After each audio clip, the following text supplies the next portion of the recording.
Bismillahirrahmanirrahim. Assalamualaikum warahmatullahi wabarakatuh.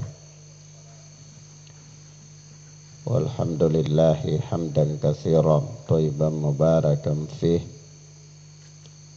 kama yuhibbu rabbuna wa yarda. Ashhadu an la ilaha illallah wahdahu la syarika lah wa ashhadu anna Muhammadan abduhu wa rasuluh sallallahu alaihi wa ala alihi wa ashabihi wa man tabi'ahum bi ihsanin ila yaumiddin. Amma ba'd. Ikhwan wa akhwat rahimani wa rahimakumullah. Kita masuk pada hadis yang ke-41 dari kitab Al-Arba'in An-Nawawiyah. Dan ini adalah hadis yang kedua terakhir dari kitab ini, di mana kitab ini berisi 42 hadis dan kita sudah sampai pada hadis yang ke-41.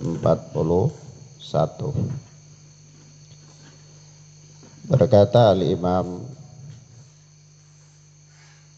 Muhyiddin Abu Zakaria Yahya bin Syaraf An-Nawawi rahimana wa rahimahullah,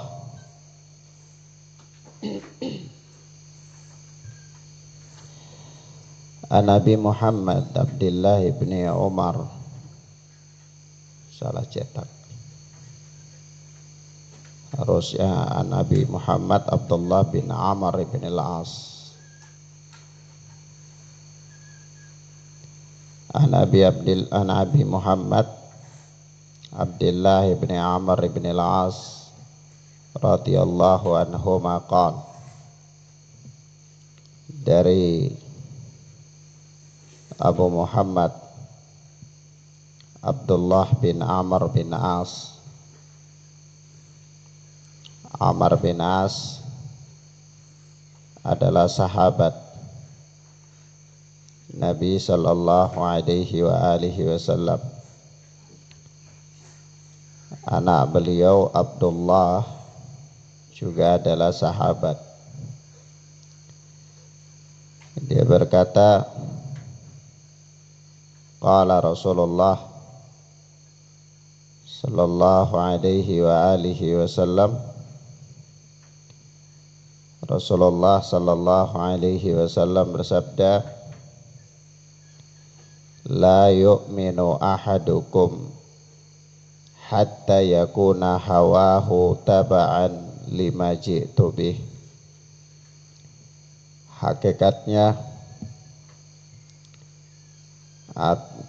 tidaklah sempurna keimanan salah seorang dari kalian hatta yakuna hawahu taba'an lima ji'tu bih, sampai hawa nafsunya mengikuti apa yang aku bawa.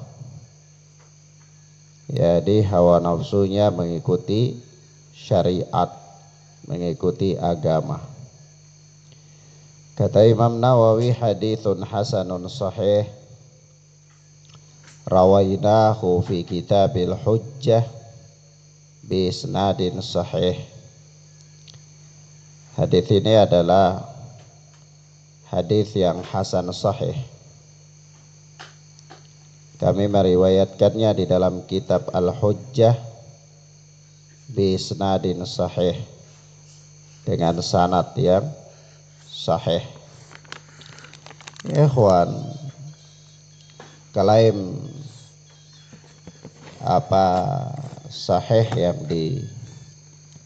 disampaikan oleh Imam Nawawi di sini menjadi perbincangan yang panjang di kalangan para ulama ahlul hadis. Ibnu Rajab Al-Hambali rahimana wa rahimahullah, seorang pakar dalam ilmu hadis, beliau menerangkan hadis ini panjang lebar dan mendhaifkannya, bahkan meriwayatkan, mengeluarkan beberapa jalur-jalur periwayatannya, dan beliau melemahkannya. Begitu pula Al-Imam Albani rahimahullah, beliau mendhaifkannya. Namun di sebagian tempat Al-Hafidz Ibnu Hajar Asqalani rahimahullah, seperti dalam Fathul Bari, beliau menganggap hadis ini kuat. Wallahu a'lam bissawab. Ala kulli hal, meskipun secara sanad dinyatakan dhaif atau diperbincangkan oleh para ulama, tetapi makna daripada hadis ini adalah makna yang sahih. Maknanya sejalan dengan ayat-ayat Al-Quran dan hadis-hadis yang lainnya. Seperti dalam firman Allah Subhanahu wa ta'ala, "Fala rabbik la yu'minuna hatta yuhakkimuka fima syajara bainahum thumma la yajidu fi anfusihim harajan mimma qadaita wa yusallimu taslima." Surat An-Nisa. Bahwa demi Rabbmu, hakikatnya mereka itu tidak beriman sampai mereka menjadikan engkau sebagai hakim fima syajara bainahum, pada apa-apa yang mereka perselisihkan. Tsumma la yajidu fi anfusihim harajan mimma qadaita. Kemudian mereka tidak mendapatkan dalam hati-hati mereka keberatan terhadap apa yang telah engkau putuskan. Jadi hawa nafsu mereka mengikuti apa yang diputuskan oleh Rasulullah sallallahu alaihi wa alihi wasallam. Naam. Nah, di sini adalah ayat yang menerangkan kepada kita tentang apa fayakunu hawahum taba'an lima hakama bihin nabiyyu sallallahu alaihi wasallam. Kata Syekh Shalih Fauzan, yaitu ketika beliau menjelaskan hadis ini lalu membawa firman Allah Subhanahu wa ta'ala dalam surat An-Nisa ayat 65 yang kita bacakan tadi, kata Syekh Shalih Fauzan, fayakunu hawahum taba'an lima hakama bihin nabiyyu sallallahu alaihi wasallam wa la yakrahuna ma hakama bihin nabi sallallahu alaihi wasallam. Yaitu maka hawa nafsu mereka itu mengikuti apa yang diputuskan oleh Nabi. Kata Nabi, katakan di situ apa? Allah Subhanahu wa ta'ala katakan, fala wa rabbik la yu'minuna hatta yuhakkimuka fima syajara bainahum. Demi Rabbmu, hakikatnya mereka itu tidak beriman sampai mereka berhakim kepada engkau dalam apa-apa yang mereka perselisihkan. Nah, di sini ya kawan, ayat ini dikatakan oleh atau disebutkan oleh Syekh Muqbil di dalam Sahih Asbabun Nuzul, ya, di dalam apa hadis-hadis sahih tentang sebab-sebab turunnya Al-Quran. Itu beliau membawa riwayat yang sahih bahwa ayat ini terkait dengan dua orang sahabat yang berselisih, yaitu satunya adalah Az-Zubair, masih saudaranya Rasulullah, yang satunya sahabat Ansar. Mereka berselisih tentang pengairan, irigasi. Jadi kebun Az-Zubair itu di dataran tinggi, dia lebih di atas dari kebunnya sahabat Ansar. Jadi kalau ada hujan air turun melalui kebunnya Az-Zubair. Maka dimintalah keputusan kepada Rasulullah sallallahu alaihi wasallam terkait dengan peristiwa itu. Air itu dibiarkan mengalir saja apa ditampung dulu? Apa boleh ditampung? Maka Rasulullah memberikan keputusan air itu ditampung. Ditampung, kalau sudah penuh baru diairkan ke saudaranya, ke tetangga kebunnya sahabat Ansar itu. Maka sahabat Ansar ini keberatan dengan keputusan Rasulullah. Dikatakan, ya Rasulullah, karena Zubair itu anak pamanmu, ya, jadi engkau buat keputusan yang demikian, ya. Maka ayat ini turun. Fala warabbik la yu'minuna hatta yuhaqqimuka fima syajara bainahum. Tsumma la yajidu fi anfusihim harajan mimma qadaita wa yusallimu taslima. Demi Allah, hakikatnya mereka itu tidak beriman sampai mereka menjadikan engkau sebagai hakim untuk perkara yang mereka perselisihkan. Ya, begitu engkau putuskan, la yajidu fi anfusihim, mereka tidak akan mendapati di dalam hati-hati mereka haraj, keberatan. Kalau masih ada keberatan, tidak beriman, ya. Dan kalau mereka tidak menerima keputusanmu dengan rela, juga tidak beriman hakikatnya. Nah, sampai mereka menerima keputusanmu dan tidak ada keberatan dalam hati mereka terhadap apa-apa yang telah engkau putuskan. Nah, ayat ini sejalan dengan hadis Rasulullah ini, la yu'minu ahadukum hatta yakuna hawahu taba'an lima ji'tu bih. Ya, tidak sempurna keimanan salah seorang dari kalian sampai hawa nafsunya itu mengikuti apa yang aku bawa. Ya, meskipun secara sanad mungkin dikritik oleh sebagian para ulama, tetapi secara makna dia sejalan dengan ayat-ayat Al-Qur'an. Nah, begitu pula di dalam ayat surat Ali Imran, Allah Azza wa Jalla berfirman, Qul in kuntum tuhibbunallaha fattabi'uni. Katakanlah kalau kalian itu benar-benar mencintai Allah, maka ikutilah aku. Itu Allah Subhanahu wa taala memerintahkan Nabi sallallahu alaihi wasallam dalam ayatnya untuk mengatakan yang demikian. Begitu pula ikhwana fiddin azani Allah wa iyyakum di dalam surat Al-Baqarah Allah Subhanahu wa taala berfirman, wa asa an takrahu syai'an wa huwa khairul lakum wa asa an tuhibbu syai'an wa huwa syarrul lakum. Bisa jadi perkara yang kalian tidak sukai, atau bisa jadi kalian tidak sukai suatu perkara padahal perkara itu baik bagi kalian. Dan bisa jadi kalian menyukai suatu perkara padahal perkara itu tidak baik bagi kalian. Maka dari itu ini pendalilan bahwa ya hawa nafsu manusia atau keinginan manusia itu tidak bisa dijadikan untuk keputusan hukum, ya, sebagai pegangan untuk memutuskan suatu perkara. Karena bisa jadi suatu perkara yang tidak disukai oleh manusia, tapi ternyata perkara itu baik bagi mereka. Atau perkara yang mungkin disukai oleh mereka, tapi ternyata perkara itu buruk bagi mereka. Maka harus dikembalikan kepada keputusan syariat, yaitu kepada keputusan Allah Subhanahu wa taala dan Rasulnya. Nah, begitu pula Allah Azza wa Jalla berfirman dalam surat An-Nazi'at, wa amma man khafa maqama rabbih wa nahan nafsa 'anil hawa fa innal jannata hiyal ma'wa.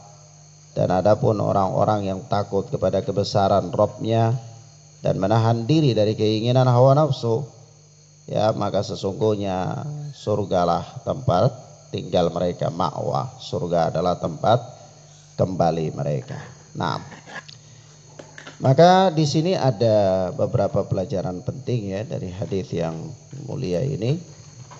Disebutkan yang pertama bahwa Hadis ini menerangkan kepada kita tentang wajibnya mengikuti Rasulullah sallallahu alaihi wasallam dalam segala apa yang beliau bawa. Apa yang dibawa oleh Nabi, apakah itu perintah ya ataukah larangan, kalaulah dia bertentangan dengan hawa nafsu atau tidak cocok dengan keinginan, maka tidak ada pilihan bagi seseorang melainkan dia harus kembali mengikuti apa yang dibawa oleh Nabi sallallahu alaihi wasallam. Karena itu adalah merupakan konsekuensi daripada keimanan kepada Nabi sallallahu alaihi wasallam. Yang kedua, dalam hadis yang mulia ini ada pelajaran penting bahwa iman manusia itu bertingkat-tingkat. Ada orang yang imannya sempurna, ada yang kurang sempurna, ada yang lemah, dan ada yang mungkin sampai iman itu hilang dari dirinya. Ya. Nah, bagaimana kalau iman itu hilang dari diri seseorang, ya maka dia murtad. Dia murtad. Tapi ada orang yang imannya pertengahan, ada orang yang imannya kurang sempurna, ya. Ada orang yang imannya sempurna, ya, seperti iman para nabi, para rasul. Dan iman yang kurang sempurna seperti imannya pada umumnya manusia, naik turun bertingkat-tingkat keimanan manusia. Nah, kemudian ikhwanna fiddin azani Allah wa iyyakum, ada beberapa catatan penting ya di dalam hadis ini. Sebagaimana hadis ini ada kemiripan dengan hadis yang dikeluarkan oleh Al-Imam dalam sabda Nabi sallallahu alaihi wasallam di dalam Hidayatul Ruwat. Rasulullah sallallahu alaihi wasallam bersabda, la yu'minu ahadukum hatta akuna ahabba ilaihi min walidihi wa waladihi wan nasi ajma'in. Ya, tidaklah beriman salah seorang dari kalian hatta akuna ahabba ilaihi, sampai dia itu lebih mencintai aku, ya, min walidihi, daripada orang tuanya, wa waladihi, dan anaknya, wan nasi ajma'in, dan semua manusia. Jadi kecintaan kepada Rasul sallallahu alaihi wasallam itu harus dikedepankan daripada kecintaan kepada siapapun. Ya, kepada siapapun. Maka tidak boleh seseorang memalingkan kecintaannya dari Rasul kepada makhluk. Kecintaannya kepada makhluk melebihi kecintaannya kepada Rasul sallallahu alaihi wasallam. Karena itu namanya dia mengikuti apa? Hawa nafsunya. Dia mengikuti hawa nafsunya. Nah, dan Allah Subhanahu wa taala berfirman dalam surat Al-Ahzab, wa ma kana lil mu'minin wala mu'minatin idza kadallahu wa rasuluhu amran ayyakuna lahumul khiyaratu min amrihim wa may yasillaha wa rasulahu faqad dhalla dhalalan mubina. Dan tidak pantas bagi laki-laki yang beriman dan perempuan yang beriman, idza kadallahu wa rasuluhu amran, apabila Allah dan Rasulnya telah menetapkan suatu ketetapan, ayyakuna lahumul khiyaratu min amrihim, masih ada bagi mereka pilihan yang lain dari urusan mereka. Tidak pantas kalau ada satu perkara itu sudah ada jalan keluarnya dari Allah, sudah kasih tahu ini Al-Quran mengatakan begini, ini hadis mengatakan begini, tapi ada orang masih katakan, oh enggak, ini menurut teorinya begini, ya, oh enggak, ini menurut leluhur kita katanya begini, oh ini menurut adat istiadat katanya begini. Tidak pantas bagi orang yang beriman untuk melakukan tindakan yang demikian. Nah, orang yang masih mencari pilihan yang lain selain daripada apa yang telah ditetapkan oleh Allah dan Rasul, itu dianggap mendurhakai Allah dan Rasul. Sebab itu dalam sambungan ayat ini Allah berfirman, wa may yasillaha wa rasulah faqad dhalla dhalalan mubina. Barang siapa yang mendurhakai Allah dan Rasulnya, maka sungguh dia telah tersesat dengan kesesatan yang nyata. Ya, di situ barang siapa yang mendurhakai Allah dan Rasul. Ayat sebelumnya adalah tidak pantas bagi kalimat sebelumnya tidak pantas bagi laki-laki yang beriman dan perempuan yang beriman apabila Allah dan Rasulnya telah memutuskan suatu perkara dari urusan mereka, tapi masih ada pilihan yang lain bagi mereka. Barang siapa yang mendurhakai Allah dan Rasul, berarti tindakan yang pertama itu dianggap apa? Mendurhakai Allah dan Rasul. Mempunyai pilihan lain daripada keputusan Allah dan Rasul itu dianggap tindakan mendurhakai Allah dan Rasul. Dianggap mengikuti hawa nafsu, mengedepankan hawa nafsu ketimbang mengedepankan apa? Wahyu. Maka di dalam surat At-Taubah lebih jelas lagi. Allah Subhanahu wa taala berfirman, surat At-Taubah ayat 22 ya. Qul in kana aba'ukum wa abna'ukum wa ikhwanukum wa azwajukum wa asiratukum wa amwalun iqtaraftumuha wa tijaratun takhshawna kasadaha wa masakin taradawnaha ahabba ilaikum min Allahi wa rasulih wa jihadin fi sabilih fatarabbasu hatta ya'tiya amrullah hatta ya'tiya Allahu bi amrihi. Hatta ya'ti Allahu bi amrihi. Yani kul in kana aba'ukum, katakanlah jika sekiranya bapak-bapak kalian, wa ikhwanukum dan saudara-saudara kalian, wa azwajukum dan istri-istri kalian, wa ashiratukum dan keluarga kalian, wa amwalun iqtaraftumuha dan harta yang kalian usahakan, wa tijaratun takhshawna kasadaha dan perdagangan yang kalian takutkan kerugiannya, wa masakinu tardaunaha dan tempat-tempat tinggal yang kalian sudah nyaman padanya, sudah ridho dengannya. Semua itu ahabba ilaikum minallahi wa rasulih, lebih kalian cintai daripada Allah dan Rasul, wa jihadin fisabilih dan perjuangan di jalan Allah, fatarabbasu, tunggu saja. Ya, tunggu saja kata Allah. Kalau tunggu itu ancaman ya. Kalau kita manusia macam satu orang dia katakan tunggu nanti kita balik, itu ketusuk aku. Dia itu ancaman ya. Ini Allah ancam, tunggu.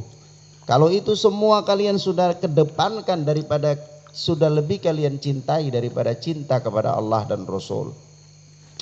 Artinya kalian mengedepankan itu daripada mengedepankan syariat. Ya.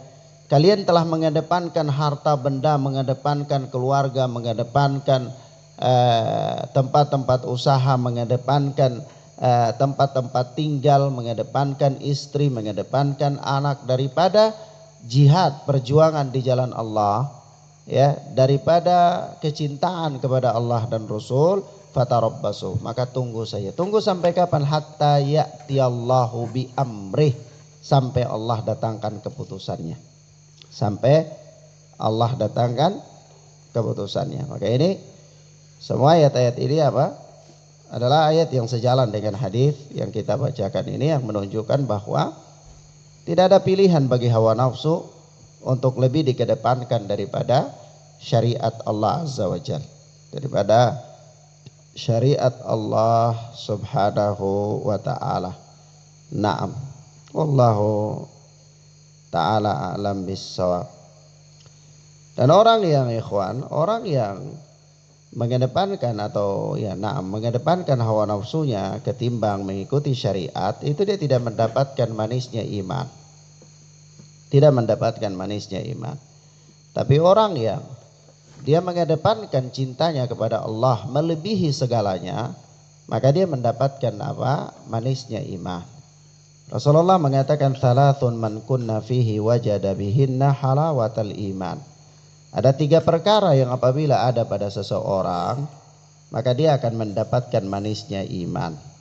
Yang pertama, ayakunallahu wa rasuluhu ahabba ilaihi mimma siwahuma, yaitu Allah dan Rasul lebih dia cintai daripada selain dari keduanya. Ya. Yang pertama, Allah dan Rasul lebih dia cintai daripada selain keduanya. Yang kedua, wa ayyuhibbal mar'a la yuhibbuhu illa lillah. yaitu dia tidak mencintai seseorang melainkan karena Allah. Dia tidak mencintai seseorang melainkan karena Allah. Karena orang itu taat kepada Allah, orang itu punya kedekatan dengan Allah. Ya, orang itu dia merealisasikan tauhid dalam kehidupannya, dia mengamalkan sunnah, ya, dia beribadah kepada Allah, dia orang yang takarrub kepada Allah Azza wa Jalla, maka dia mencintai orang itu. Karena apa? Karena Allah Subhanahu wa taala.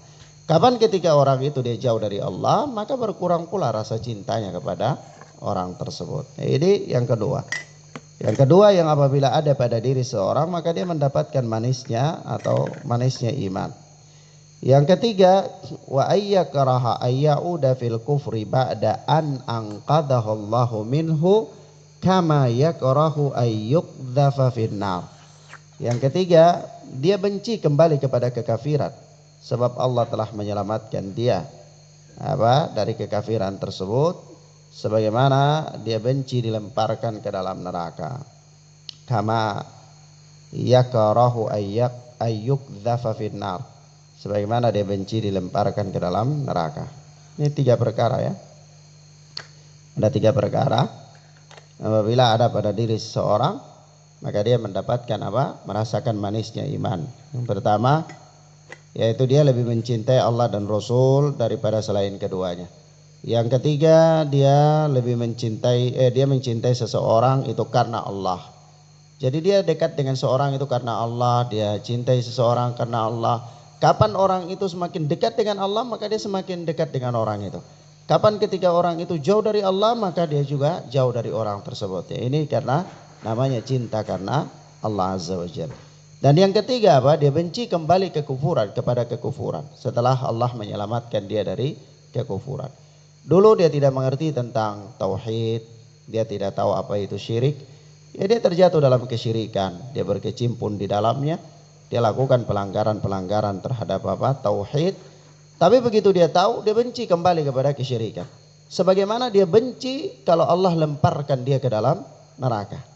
Sebagaimana jadi dia benci kepada kekufuran itu dengan kebencian yang sama dia benci kalau Allah lemparkan dia ke dalam neraka. Tidak suka kalau Allah Subhanahu wa taala lemparkan dia ke dalam neraka. Itu 7 perkara yang apabila ada pada diri seseorang, maka dia akan mendapatkan manisnya iman. Disebutkan di dalam hadis yang dikeluarkan oleh Imam Abu Daud dari sahabat Abu Umamah, Rasulullah bersabda, man ahabba lillah wa abghada lillah wa a'ta lillah wa mana'a lillah faqad istakmalal iman. Barang siapa yang mencintai karena Allah, membenci karena Allah, memberi karena Allah, tidak memberi juga karena Allah. Jadi tidak memberi juga karena Allah, ya. Dia mau beri orang, tapi ini karena kalau beri orang ini Allah nggak suka, nggak boleh. Dalam syariat nggak boleh. Akhirnya dia nggak beri. Ya. Jadi bukan hanya memberi karena Allah, tapi tidak memberi juga bisa karena Allah. Ya. Barang siapa yang mencintai karena Allah, membenci karena Allah, dia memberi karena Allah, dia tidak memberi karena Allah, faqad istakmalal iman, maka telah sempurnalah imannya. Ya, telah sempurna imannya. Jadi maksudnya dia melakukan apapun itu patokannya adalah syariat. Patokannya adalah syariat. Ketika dia memberi itu karena syariat menganjurkan dia untuk memberi. Ketika dia tidak memberi, ya karena syariat menganjurkan dia untuk tidak memberi. Begitu juga ketika dia menahan diri dari melakukan pembunuhan, peperangan, karena syariat melarang dia. Tapi dia membunuh juga karena syariat memerintahkan dia, misalnya dalam medan perang. Apapun, jadi apapun yang dia lakukan itu karena pertimbangannya adalah syariat. Nah, inilah orang yang mengedepankan timbangan syariat dalam setiap tindakannya, itulah yang dikatakan dengan orang yang telah berusaha untuk menyempurnakan keimanannya. Ya. Nah, karena kalau orang hawa nafsunya masih cenderung lebih kuat daripada syariat, maka ini tidak sempurna keimanannya.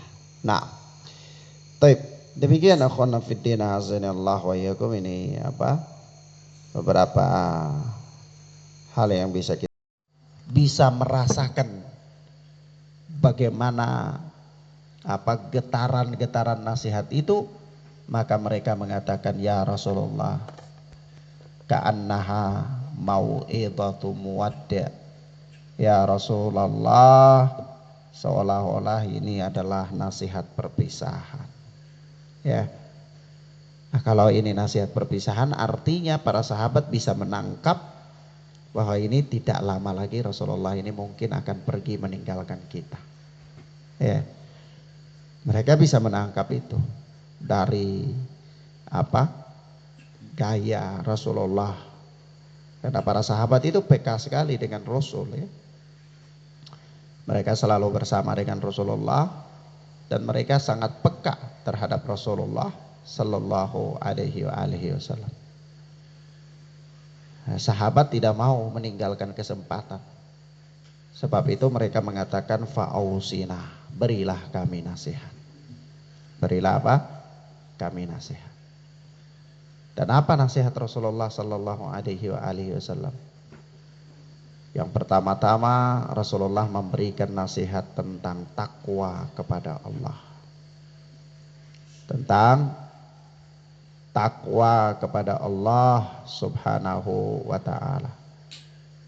Kalau kita lihat ya, di dalam wasiat Rasulullah ini ada beberapa perkara. Di mana beliau mengatakan begini, usikum bitaqwallahi azza wajal. Aku wasiatkan kepada kalian untuk bertakwa kepada Allah. Ini nasihat yang pertama. Nasihat yang kedua adalah wassam'i wa ta'ah.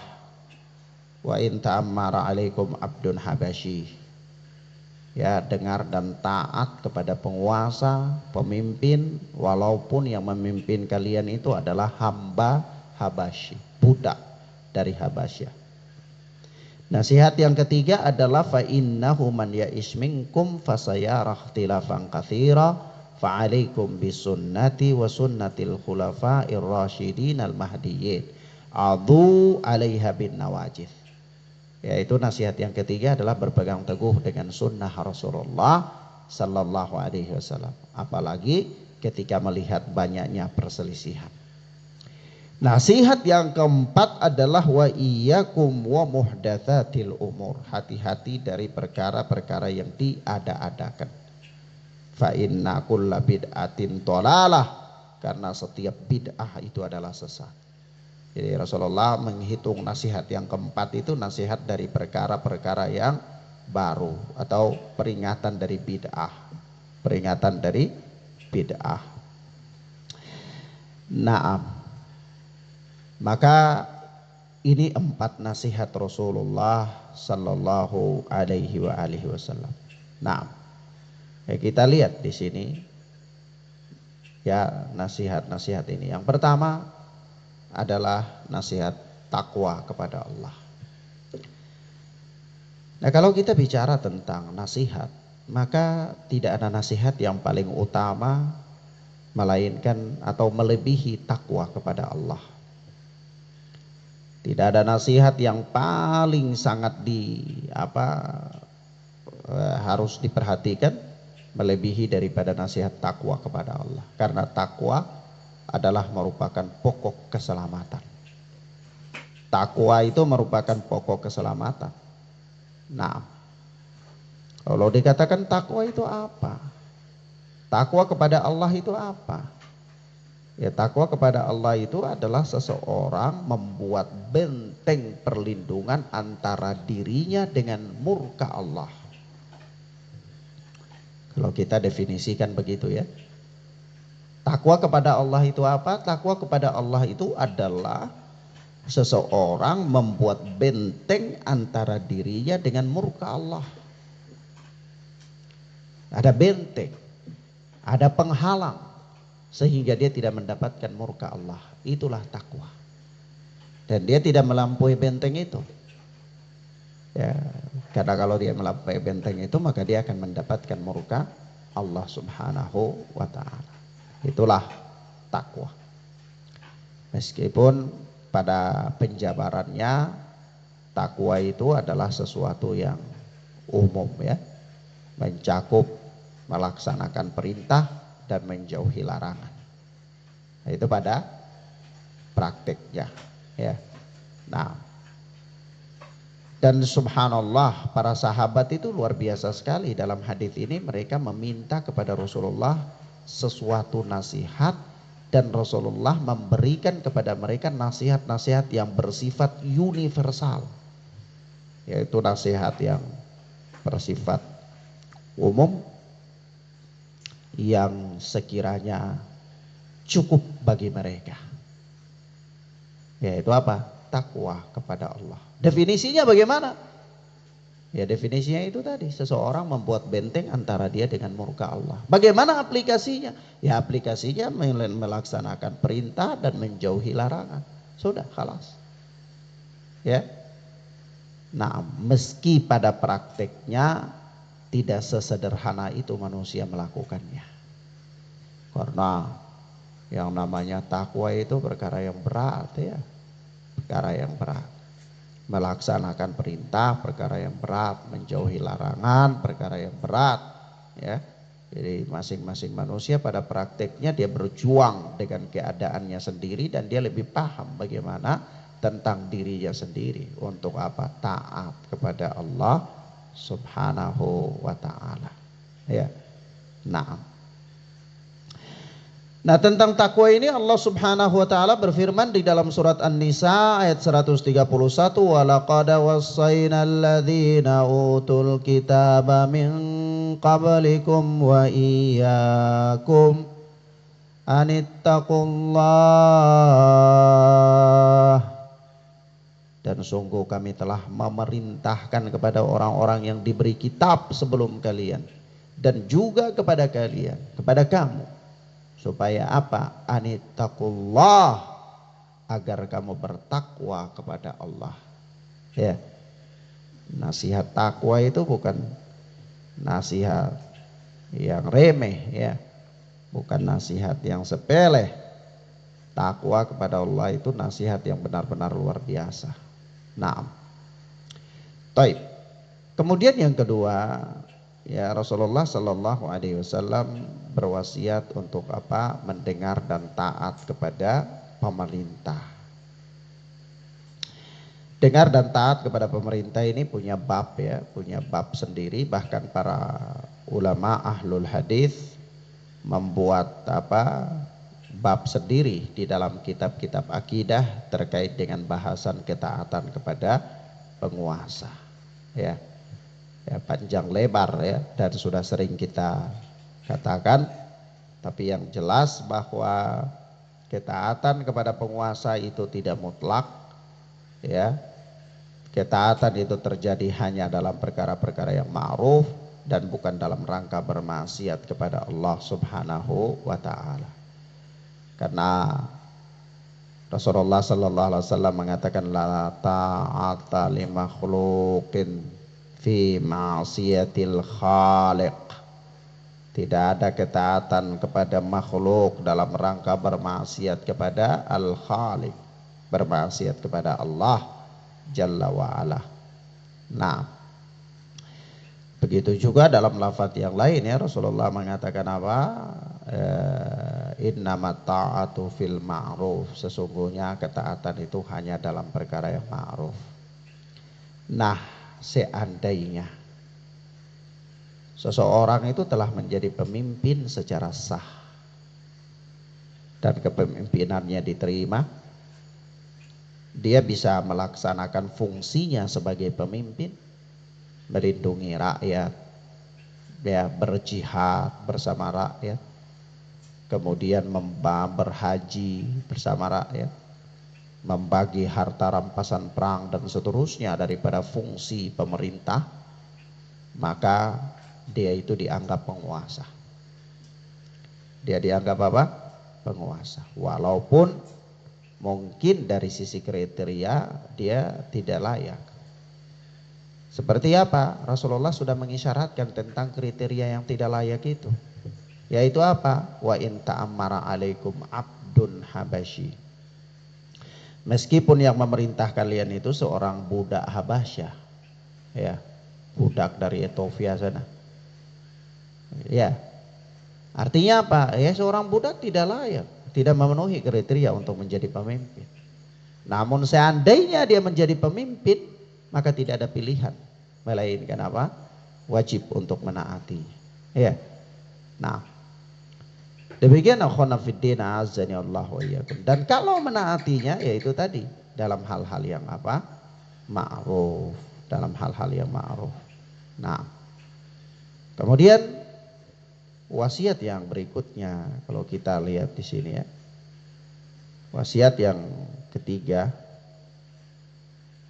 ini sebagaimana di dalam apa namanya? Ustadz, kalau begitu penguasa ya, dalam interaksi dengan penguasa. Sebagaimana datang dalam hadis yang lain ya, Rasulullah sallallahu alaihi wasallam mengatakan ad-dinun nasihah. Ya, agama itu adalah nasihat. Qul liman, kepada siapa kami bertanya? Qulna liman, kami bertanya wahai Rasulullah kepada siapa?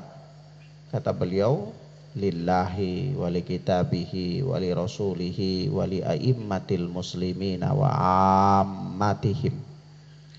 Yaitu nasihat itu kepada Allah, kepada kitabullah, kepada Rasul Allah, kepada pemimpin-pemimpin kaum muslimin, dan kepada kaum muslimin secara keseluruhan. Maka merupakan bentuk munasahah dengan kepemimpin, dengan pemimpin, para pemimpin adalah menaati mereka, nasihat menasihati. Ya, kenapa? Karena sebuah kepemimpinan itu tidak bisa berjalan dengan baik melainkan harus ada padanya ketaatan. Kalau seandainya tidak ada ketaatan, maka dia tidak bisa menjalankan program-program. Dia perintah dilanggar, dia larang ya dibikin. Ya berarti tidak jalan. Ya. Maka pemerintahan itu bisa berjalan dengan baik melainkan harus ada di situ ketaatan kepadanya. Nah, meskipun ketaatan kepada pemimpin sekali lagi kita katakan bahwa ini masih dalam tanda kutip ya, mempunyai pembahasan yang panjang sekali, dan ini merupakan bagian dari akidah Ahlus Sunnati wal Jamaah. Sebab itu para imam-imam Ahlul Hadis mereka memasukkan bab ini di dalam kitab-kitab akidah. Kenapa? Karena bermuamalah dengan kepemimpinan, bermuamalah dengan para pemimpin ini menyebabkan terjadinya kesesatan-kesesatan. Ya, menyebabkan terjadinya kesesatan-kesesatan. Atau orang-orang bisa dianggap keluar dari manhaj yang hak ketika dia bermuamalah dengan pemimpin, tidak mengikuti jalannya ashabul hadis. Seperti apa?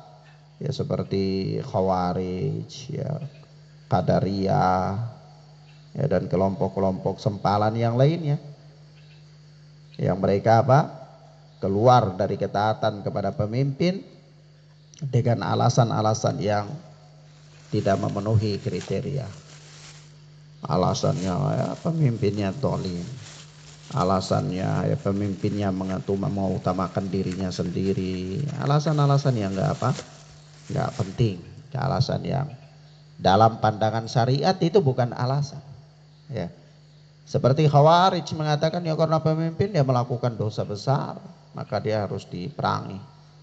Ya, dan bibit-bibit Khawarij ini sampai pada zaman modern ini ada. Ya. Ya seperti kelompok takfiri ya, kelompok-kelompok yang mudah mengkafirkan kaum muslimin, mudah mengkafirkan penguasa karena penguasa melakukan dosa besar misalnya zalim, jadi halal darahnya untuk ditumpahkan. Nah, maka disinilah yang membedakan antara Ahlus Sunnati wal Jamaah as-salafiyun dengan kelompok-kelompok yang sempalan ya. Di mana ketika bermuamalah dengan penguasa. Sebab itu tidak salah bahwa para imam-imam Ahlul Hadis memasukkan bab ini di dalam bab akidah. Bab pokok dalam agama, ya. Nah, kemudian wasiat yang ketiga dari Rasulullah Sallallahu Alaihi Wasallam adalah wasiat tentang mengikuti sunnah ketika terjadi perselisihan. Ya, mengikuti sunnah Rasulullah sallallahu alaihi wa alihi wasallam ketika terjadi perselisihan. Ya, sebagaimana Allah Azza wa Jalla berfirman, fa in tanaza'tum fi syai'in farudduhu ilallahi war rasul. Ya, apabila kalian berselisih dalam suatu perkara, maka kembalikanlah kepada Allah dan Rasul. Ya, jadi ikut sunnah, kembalikan kepada Allah dan Rasul.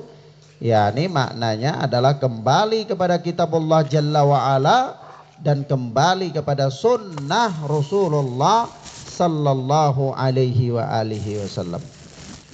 Begitu pula Rasulullah sallallahu alaihi wa alihi wasallam mengatakan di dalam hadis yang dikeluarkan oleh Al-Imam Ibnu Majah di dalam sunannya dan Al-Imam Ahmad di dalam musnadnya, demikian pula Al-Imam Ibnu Abi Asim di dalam As-Sunnah, Al-Imam Al-Ajuri di dalam Asy-Syari'ah, bahwa Nabi sallallahu alaihi wasallam bersabda, taraktukum 'alal bayda lailuha kanahariha la yazigu anha ba'di illa halik. Aku tinggalkan untuk kalian agama ini dalam keadaan putih, ya, jelas, gamblang agama ini. Karena putih, jelas, gamblang, tidak bertele-tele, tidak ada kesamaran padanya, tidak membingungkan, sampai-sampai lailuha kanahariha, malamnya seperti siangnya. Ya, ini karena terang, ya, sangat jelas. La yazigu anha ba'di illa halik.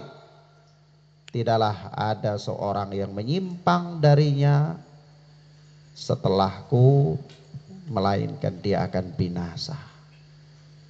Ya, dia menyimpang dari sunnah Rasulullah dalam menghadapi permasalahan-permasalahan, melainkan dia pasti akan binasa.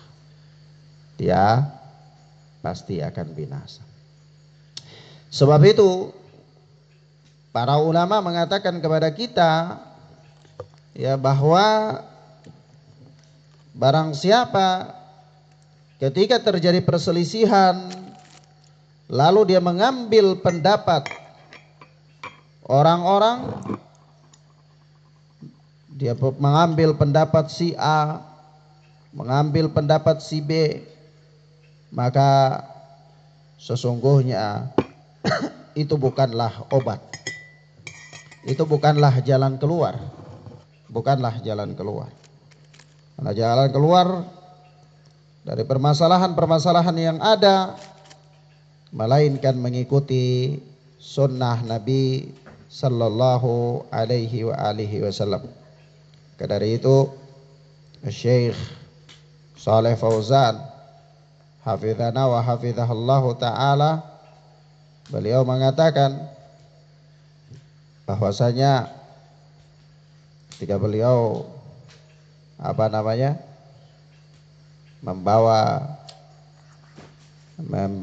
memberikan syarah terhadap hadis arba'in dalam kitabnya Al-Minhatur Rabbaniyah, beliau membawa ayat, ya, fa in tanazatum fi syai'in farudduhu ilallahi war rasul. Apabila kalian berselisih dalam suatu pendapat, suatu permasalahan, maka kembalikanlah kepada Allah dan Rasul.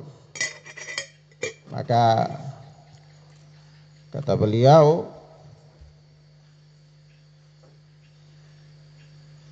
walaysa al-hal fi hadhihi al-mushkilah ay yu'khadhu bi ra'yi fulanin wa fulan, bal yu'khadhu bima qama alaihi ad-dalilu min kitabillahi wa sunnati rasulih sallallahu alaihi wasallam, wa huma kafilani bihallil masyakil. Naam, ma tarakallahu fihima min syai'in yanfa'ul ummah fid dini wad dunya illa wa bayyanahu. Farrasulu sallallahu alaihi wasallam yaqul taraktu taraktukum alal bayda lailuha kanahariha la yazigu anha ba'di illa halik. Kata Syekh Shalih Fauzan bahwa jalan keluar dari permasalahan ini ya bukan dengan mengambil pendapat si fulan dan si halan, akan tetapi pemecahannya adalah dengan mengambil atau dengan metode yang dibangun di atas dalil-dalil dari Al-Quran dan Sunnah Rasulullah Sallallahu Alaihi Wasallam. Kenapa? Karena keduanya, Al-Quran dan Sunnah, itu menjamin dan mencukupi kita dalam menyelesaikan berbagai permasalahan. Ya, Al-Quran dan Sunnah itu menjamin cukup dalam menyelesaikan berbagai macam permasalahan. Jadi jalan keluar dari permasalahan itu bukan dengan mengambil pendapat-pendapat manusia, tetapi bal yukhadhu bima qama alaihi dalilu min kitabillahi wa sunnati rasulih, dengan mengambil apa-apa atau pendapat atau perkara-perkara yang ditegakkan di atas dalil dari Alkitab dan Sunnah. Naam, wa huma kafilani bihallil masyakil. Karena Al-Quran dan Sunnah itu kafil, penjamin ya dari berbagai masalah yang dihadapi oleh manusia. Dia menjamin, dia mencukupi kita dalam menyelesaikan berbagai masalah. Tidak ada satu masalah pun dari masalah-masalah dunia dan akhirat melainkan telah dijamin oleh Al-Quran dan Sunnah. Al-Quran dan Sunnah memberikan solusi dari setiap permasalahan yang dihadapi oleh seseorang, baik permasalahan dunianya maupun permasalahan akhiratnya. Nah, sebab itu kata Syekh Shalih Fauzan, ma tarakallahu fima min syai'in yanfa'ul ummah fid dini wad dunya illa bayyanahu. Ya. Karena Allah Subhanahu wa taala tidaklah meninggalkan sesuatu yang bermanfaat untuk umat ini, baik dalam urusan agama maupun dunianya, melainkan pasti telah dijelaskan. Ya, pasti apa? Telah dijelaskan. Jadi Allah sudah menjelaskannya. Ya. Oleh sebab itu Rasulullah sallallahu alaihi wasallam yaqul, Rasulullah sallallahu alaihi wasallam bersabda, taraktukum alal bayda lailuha kanahariha la yazigu anha ba'di illa halik. Aku tinggalkan ya kalian ya di atas agama ya yang putih bersih atau dalam keadaan putih bersih gamblang jelas terang benderang ya, sampai-sampai malamnya itu seperti siangnya. Tidaklah ada seseorang yang menyimpang darinya sepeninggalku illa halik, melainkan dia akan binasa. Ya. Nah, begitu pula Rasulullah sallallahu alaihi wasallam mengatakan dalam hadis yang lain ya. Beliau mengatakan dalam hadis yang lain, yaitu inni tarikun fikum ma in tamassaktum bihi lan tadillu kitaballah wa sunnati. Ya. Sesungguhnya aku tinggalkan untuk kalian sesuatu yang apabila kalian berpegang teguh dengannya, kalian tidak akan tersesat. Yaitu kitabullah dan sunnahku. Kitabullah dan sunnahku. Nah, ini apa? Ini adalah jalan keluar. Jalan keluar. Petunjuk dari Rasulullah sallallahu alaihi wasallam. Nah, demikian akhwana fiddin azani Allah wa iyyakum. Jadi sunnah Rasulullah sallallahu alaihi wasallam itu memberikan solusi kepada manusia ya. Memberikan solusi kepada manusia dari berbagai macam perselisihan yang dihadapi oleh manusia. Dan berpegang teguh dengan sunnah Rasulullah sallallahu alaihi wasallam adalah merupakan jalan keselamatan. Merupakan apa? Jalan keselamatan. Dan apa jalan keselamatan yang diajarkan oleh Rasulullah itu dipraktikkan oleh para sahabat, terutama para khulafaur rasyidin, sehingga mereka ini mendapatkan jaminan tentang baiknya agama mereka. Maka juga di dalam menjabarkan sunnah-sunnah Rasulullah sallallahu alaihi wasallam, itu kita lihat penjabarannya dalam keputusan mereka, dalam kehidupan mereka, dalam perjalanan mereka. Yaitu jadi ada sunnah-sunnah Rasulullah yang mungkin masih bersifat umum, kita bisa melihat dia dalam keputusan-keputusan Abu Bakar As-Siddiq, ada rincian-rincian. Begitu pula dalam perjalanan kepemimpinan Umar bin Khattab, begitu pula Utsman bin Affan, Ali bin Abi Thalib dan seterusnya. Sebab itu apa? Ya, telah datang dalam hadis, ya, hadis Safinah yang dikeluarkan oleh Imam Abu Daud. Hadis Safinah yang dikeluarkan oleh Imam Abu Daud, bahwa Rasulullah sallallahu alaihi wasallam mengatakan khilafatun nubuwah 30 sanah. Tsumma yu'tillahul mulka au mulkahu man yasha. Ya, khalifah nubuwah itu berlangsung selama 30 tahun. Khalifah kenabian, pengganti nabi, terus menerus berlangsung selama 30 tahun. Itu masih khilafah kenabian. Nah, ya. Kemudian setelah itu tsumma ya'tillahul mulka au mulkahu man yasha. Nah, kemudian setelah itu Allah Subhanahu wa taala memberikan kekuasaannya kepada siapa yang dikehendaki. Jadi setelah para khalifah itu berlalu, ya tinggallah masa penguasa-penguasa, masa raja-raja. Ya. Nah, jadi masa khalifah itu siapa-siapa? Ya, kalau 30 tahun kita lihat, ya mulai dari pemerintahan Abu Bakar As-Siddiq berakhir di pemerintahan Ali bin Abi Thalib. Ya, itu semua 30 tahun. Ya. Kalau ada yang menghitungnya masih tambah 2 tahun masa Al-Hasan. Itu Ali bin Abi Thalib tambah Al-Hasan 2 tahun. Jadilah 30 tahun. Jadi itu masa apa? Khilafah nubuwah. Masa khilafah nubuwah. Ini yang kita disuruh rujuk kepadanya. Disuruh apa? Berpegang teguh dengan sunnah mereka. Nah, maka ikhwanna fiddin azani Allah wa iyyakum.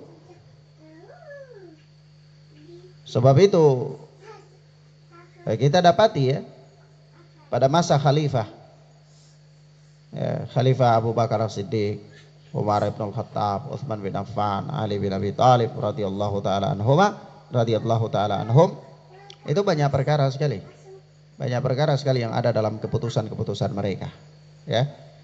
Ada dalam kebijakan-kebijakan Umar, ya, dan seterusnya, kebijakan Abu Bakar As-Siddiq yang semuanya merujuk kepada dalil-dalil ya mungkin saja masih bersifat umum. Ya. Nas-nas yang bersifat umum ada dalam penjabarannya, dalam apa? Kepemimpinan mereka dan seterusnya. Nah, maka ini adalah wasiat Nabi sallallahu alaihi wasallam yang ketiga. Wasiat beliau yang keempat adalah apa? Berhati-hati dari perkara baru dalam agama. Berhati-hati dari perkara baru dalam agama. Ya, kenapa? Ya karena perkara baru dalam agama itu perkara yang tidak dicontohkan oleh Rasulullah. Sementara Rasulullah sallallahu alaihi wasallam itu adalah suri teladan. Ya. Laqad kana lakum fi Rasulillahi uswatun hasanah. Dan begitu firman Allah Subhanahu wa taala dalam surat Al-Ahzab, yaitu apa? Dan sungguh apa? Telah ada bagi kalian pada diri Rasulullah itu uswatun hasanah, contoh yang baik, teladan yang baik. Maka cukupkan dengan apa? Petunjuk Rasulullah, sudah jadi teladan yang baik. Ketika keluar dari petunjuk Rasulullah, maka ini artinya kita masih mengambil teladan selain daripada Rasulullah sallallahu alaihi wasallam. Nah, ini bahaya. Ini bahaya. Maka terjadilah atau adalah berbagai macam perkara baru di dalam agama. Adalah perkara baru dalam agama. Dan ini bahaya sekali. Ya. Ya, perkara baru dalam agama itu namanya apa? Bid'ah. Wasiat yang paling apa? Paling tidak kalah penting. Jadi di sini Rasulullah ketika berbicara tentang sunnah, Rasulullah juga mewanti-wantikan daripada bid'ah. Ya. Karena kalau bicara tentang sunnah belum lengkap, harus memperingatkan dari bid'ah juga. Ya.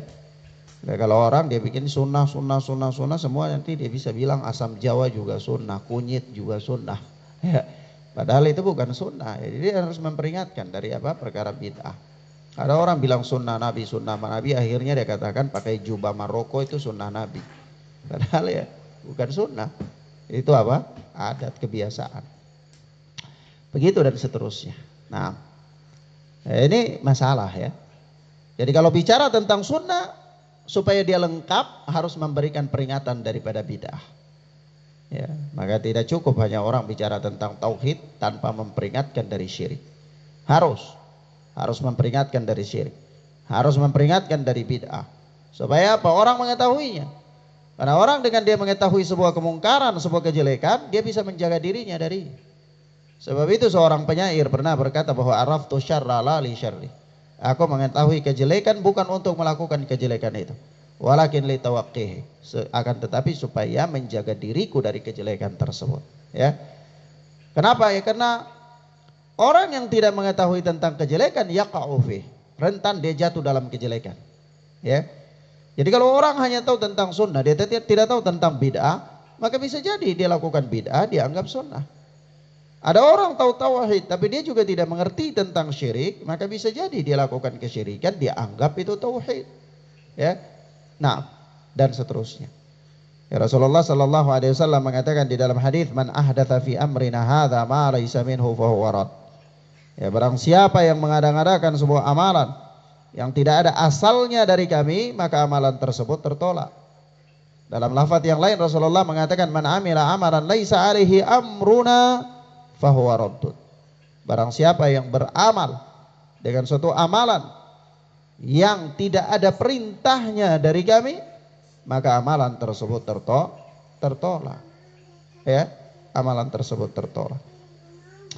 Bahkan amalan yang tidak dibangun di atas sunnah Nabi Sallallahu Alaihi Wasallam, itu berarti seolah-olah dia menganggap syariat ini belum sempurna, masih perlu disempurnakan lagi oleh dia.